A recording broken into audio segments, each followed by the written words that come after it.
안녕하십니까. 칸중국 코리아 이경옥입니다.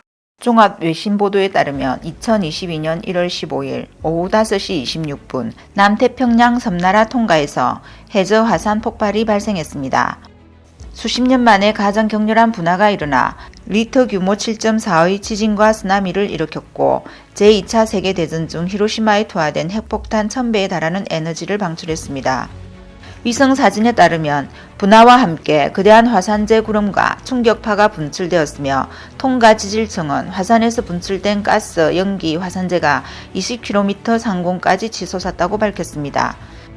해저 화산 분화는 8분간 이어졌고 폭발로 인한 충격파는 한국에서도 감지되었으며 상당한 규모의 쓰나미도 발생했습니다. 충격파는 800에서 900km 정도 떨어진 피지, 840km 떨어진 사모아, 2200km 정도 떨어진 뉴질랜드 등에서도 느낄 수 있었다고 전했으며 분화의 규모는 남한보다 큽니다. 쓰나미가 덮쳤을 때 통가왕 투포 6세는 궁전에서 철수하고 경찰과 군대의 호송을 받으며 별장으로 급히 떠났습니다. AFP 통신은 일본, 뉴질랜드, 호주, 아메리칸 사모아, 미국과 캐나다 서해안에서 쓰나미 경보가 발령되었다고 전했습니다. 일본 기상청은 16일 0시 15분 최대 3m의 쓰나미를 예상하여 한때 5년 만에 쓰나미 경보를 발령하였고 주민 23만 명에게 피난 지시를 내리기도 했습니다. 쓰나미가 태평양 연안에 상륙하면서 시코쿠, 고치현, 사키하마항에서 어선 5척이 전복되었으며 일본 곳곳에서 1.1m 내외의 쓰나미가 관측되었습니다. 뉴질랜드 국방부는 17일 오전부터 통가의 재난구조를 지원할 준비가 되었지만 통가 내 통신이 두절된 탓에 뉴질랜드 정부는 통가에 어떤 지원이 필요한지 파악하지 못하고 있습니다. 8분 동안의 폭발이 매우 강력해서 피지의 수도 수바의 관리들은 800km 이상 떨어진 피지에서는 거대한 천둥 소리가 들렸고 1만 km 떨어진 미국 알래스카에서도 굉음이 들릴 정도였다고 전했습니다. 뉴질랜드 라디오 방송은 통가의 훈가 하파이 화산이 14일 금요일 처음으로 분화했다고 보도했습니다. 토요일 현지 시각 오후 5시 26분에 화산이 두 번째로 폭발했습니다. 유럽 우주국이 발사한 위성 센티널 1의 관측에 따르면 화산 폭발 이후 통가, 훈가 하파이 섬은 그 형체가 보이지 않고 지구에서 거의 사라져 그 당시 화산 폭발이 얼마나 강력했는지 알 수 있습니다. 오클랜드 대학 화산학자 숀 크로닝 교수는 지난 30년 동안 통가에서 가장 큰 화산 폭발이라고 말했습니다. 한편 17일 로이터 통신에 따르면 호주 국제개발 태평양 장관 제드 세셀자는 호주 ABC 방송에서 다행히 현재 단계에서는 대규모 사상자가 보고되지 않았다고 말했습니다. 통가는 남태평양에 위치한 인구 10만 명 정도의 작은 왕국으로 통가 주민들이 이번 사태로 심각한 피해를 본 것으로 보입니다. 국제적십자사 연맹 태평양 대표단장 KT 그린우드는 BBC와의 인터뷰에서 화산 분출이나 이로 인한 쓰나미, 침수 등으로 통가에서 최대 8만 명이 영향을 받았을 것으로 추측된다고 밝혔습니다.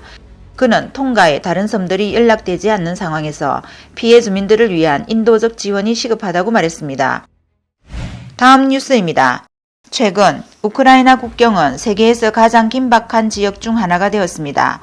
작년 연말 국경에 군대를 집결시킨 바이든 미국 대통령이 푸틴 러시아 대통령과 통화해도 상황을 진정시키지 못했지만 이 사건의 가장 특이한 점은 러시아 측의 동기에 있습니다. 뉴욕타임즈 중문닷컴에 따르면 러시아는 이번 사건에 대해 두 가지 이유를 제시했는데 하나는 서방이 우크라이나를 나토로 끌어들이려 한다는 것이고 다른 하나는 나토가 러시아 세력권을 침범한다는 것입니다. 하지만 나토는 우크라이나를 받아들일 준비가 되어 있지 않기 때문에 진짜 문제는 푸틴 대통령의 목적이 무엇이냐는 것입니다. 보도에 따르면 푸틴 대통령은 현재 거대한 바둑을 두고 있다며 그의 단기 목표는 우크라이나를 러시아의 손에 돌아오게 하는 것이지만 더 큰 목표는 러시아의 정치 체제를 확보하여 푸틴의 탈냉전 구도를 재편하려는 데 있습니다. 최근 몇 년간 푸틴의 행보가 단서가 될 수 있습니다. 러시아에서 과거 1인 통치를 회복하기 위해 개헌으로 역사를 다시 쓰고 야당을 탄압했습니다. 그가 원하는 것은 러시아를 강대국으로 되돌리는 것이기 때문에 지난 10년 동안 푸틴은 다른 나라에 대한 움직임이 잦았습니다. 보도는 푸틴이 서방만 하나게 하려는 것이 아니라 더 나아가 서방이 새로운 세계 구도를 받아들일 수 있도록 강요하고 이를 달성하기 위해 EU가 자신들의 문제를 다루고 있는 중요한 시기이며 미중 간 경쟁도 있는 만큼 러시아는 이 기회를 이용하여 상황을 더 유리하게 만들어야 한다는 것입니다. 신문은 또한 푸틴 대통령이 협상 전에 러시아가 지정학적으로 위협적인 전쟁으로 만들어 긴장을 고조시키려 한다고 예상했습니다. 우크라이나 국경에서 푸틴은 이를 이용해 상대방이 양보하든 거부하든 앞으로 나토가 동쪽으로 확장하지 않겠다고 약속하면 푸틴에게 유리하지만 나토가 이를 거부하면 푸틴이 갈등을 더 고조시킬 수 있습니다. 더 나아가 충돌을 격화시켜 여러 방면에서 서방에게 우크라이나를 침공하지 않은 러시아의 인자함에 보답하도록 강요할 것이라고 지적했습니다. 다음 뉴스입니다. 인권단체 세이프가드 디펜던스와 전 홍콩 입법회 의원 럭관총, 쉬저펑 등 망명한 홍콩 거주자는 국제형사경찰기구에 공동서한을 보내 이 조직이 중공에 의해 심각하게 침투당해 해외 민주인사들을 박해하는 도구로 전락했다고 주장했습니다. 세이프가드 디펜던스의 조사에 따르면 중국과 홍콩 당국은 적색 수배령을 내려 망명자를 추적, 인도하기 위해 인터폴을 여러 차례 이용하려 했으며 해외 탈출을 도운 외국 의원까지 위협했던 것으로 드러났습니다. 홍콩 국가보안법의 수배를 받은 전직 의원, 인권운동가, 지지자들 16명과 함께 세이프가드 디펜던스가 인터폴에 공개 서한을 보냈습니다. 연서인은 록관총, 쉬저풍, 류주디 전 항민사조 멤버 슈잉팅, 리쯔잉 보좌관 마커 사이먼 등입니다. 서신에서 이들은 대부분 국가보안법 시행 이후 홍콩을 탈출해야 했으며 국가보안법이 일련의 정치적 범죄를 만들어냈고 그들의 제명은 보편적인 인권과 자유를 수호하기 위해 목소리를 낸 것일 뿐이라고 했습니다. 공개 서한에 따르면 홍콩 정부, 경찰, 당 언론의 고위 관리들이 인터폴 시스템을 이용하여 그들을 옥류하고 인도하여 매우 심각한 위험에 빠뜨릴 수 있다고 언급했습니다.